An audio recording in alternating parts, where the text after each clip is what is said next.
जय भीम। मैं उमेश गजभिये। आज का टॉपिक है धम्म क्या है। बुद्ध ने धम्म किसे कहा? व्हाट इज धम्म? धम्म में बुद्ध ने बताया, धम्म में आदमी यह प्रमुख केंद्र बिंदु है। बुद्ध ने धम्म में इंसान यानी आदमी का बहुत महत्वपूर्ण स्थान दिया हुआ है। एक आदमी ने दूसरे आदमी के साथ कैसा व्यवहार करना चाहिए और ये आदमी का कर्तव्य क्या है दूसरे आदमी के प्रति, यही धम्म का केंद्र बिंदु है। यानी आदमी और इंसान या मनुष्य के बगैर धम्म कुछ भी नहीं है। धम्म का सीधा संपर्क इंसान से है, मनुष्य से है, आदमी से है। आदमी के बगैर बुद्ध के धम्म का कुछ भी काम नहीं है।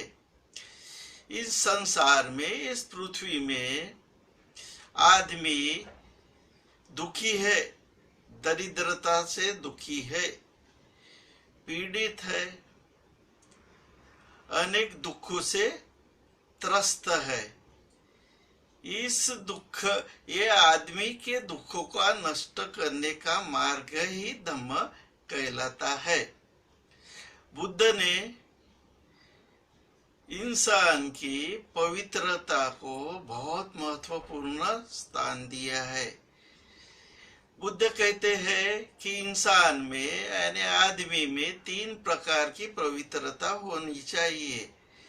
इसमें मन की पवित्रता, शरीर की पवित्रता और वाणी की पवित्रता महत्वपूर्ण है। बुद्ध ने इंसान के विचार स्वातंत्र्य को बहुत बड़ा स्थान दिया है। धम्म में इंसान के विचार स्वातंत्र्य को बहुत ही बड़ा स्थान है। बुद्ध कहते हैं विचार स्वतंत्रता ये सत्यता के आधार पे होना चाहिए, तभी उसे धम्म कह सकते हैं। विचार स्वतंत्रता में सत्यता नहीं है तो उसे हम धम्म कहेंगे नहीं। बुद्ध ने मनुष्य के मन को ही सभी चीजों का उगम माना है। इसलिए बुद्ध कहते हैं सभी पाप कर्मों से विरत रहना धर्म है। अब पाप कर्मों से विरत रहो, लेकिन उसके साथ सदाचारी भी रहो। उसके बगैर नहीं तो हम पाप कर्म से विरत रहेंगे, लेकिन एक इंसान का कर्तव्य दूसरे इंसान के प्रति क्या है वह हम करेंगे नहीं तो हम धम्म का पालन नहीं करेंगे, यानी हम उसे धम्म नहीं कह सकते। बुद्ध ने चित्त के शुद्धि को धम्म का प्रमुख केंद्र माना है। यानी आदमी की चित्त की शुद्धता ही धम्म का प्रमुख उद्देश्य है। बुद्ध का धर्म ये सामाजिक है। बुद्ध का धर्म इस अर्थ से सामाजिक है कि बुद्ध ने न्याय, मैत्री, स्वतंत्रता, समानता और भातृभाव की शिक्षा दी है। यह शिक्षा आदमी ने आदमी के साथ कैसा रहना चाहिए, इसके लिए इसे धम्म कहा जाता है। इसके बगैर हम धम्म पूर्ण है करके समझ नहीं सकेंगे, इतना महत्वपूर्ण है। बुद्ध का धर्म सामाजिक है। बुद्ध ने आदमी की पवित्रता पे बहुत ज्यादा जोर दिया है। बुद्ध ने मन की पवित्रता पे जोर दिया है। बुद्ध निब्बान प्राप्त करना यानी निर्वाण प्राप्त करना इसी जीवन में, इसको पूर्ण धर्म मानते हैं।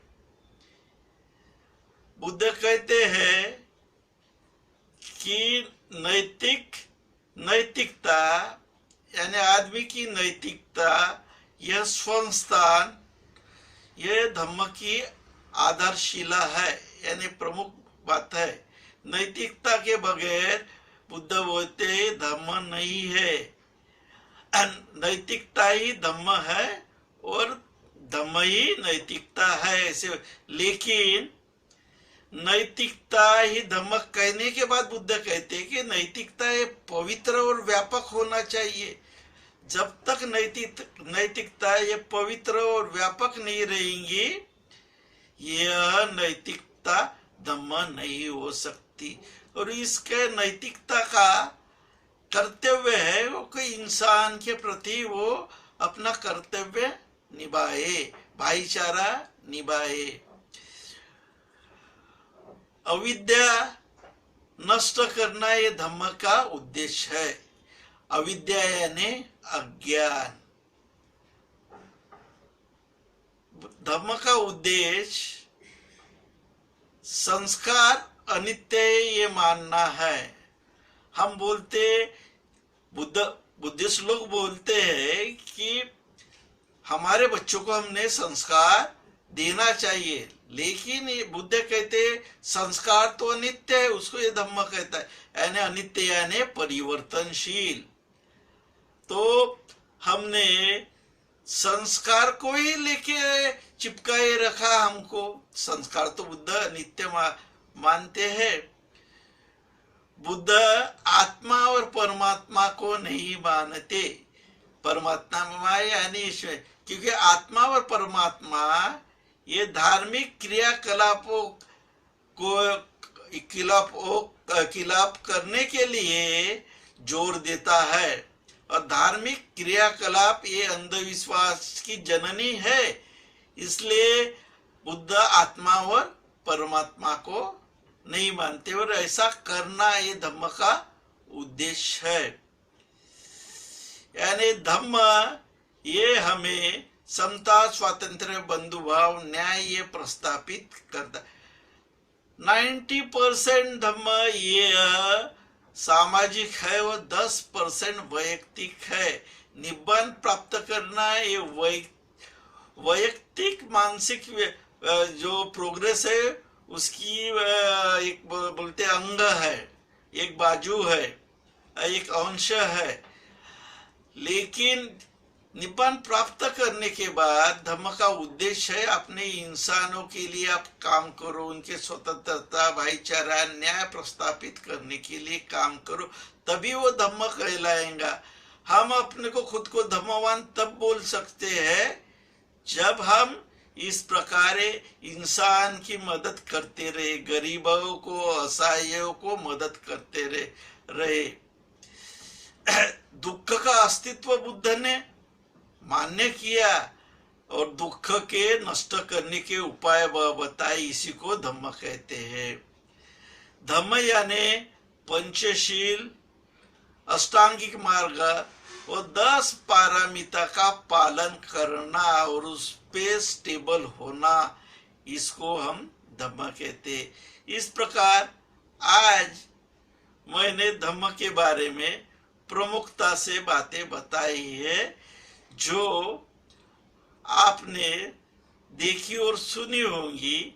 यह मैं समझता हूँ और ये आज धम्म का बुद्ध ने धम्म यानी क्या ये आपको समझा, ये जान के मैं आज यह धम्म का विषय यहाँ पे समाप्त कर रहा हूँ। आप सभी से नम्र अनुरोध है कि जिन्होंने भी मेरे ये YouTube चैनल को सब्सक्राइब नहीं किया है, उन्होंने YouTube चैनल में जाके नए लोगों ने सब्सक्राइब कीजिए।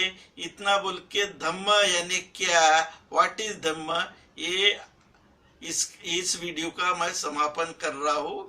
जल्दी हम मिलेंगे। जय भीम, जय भारत।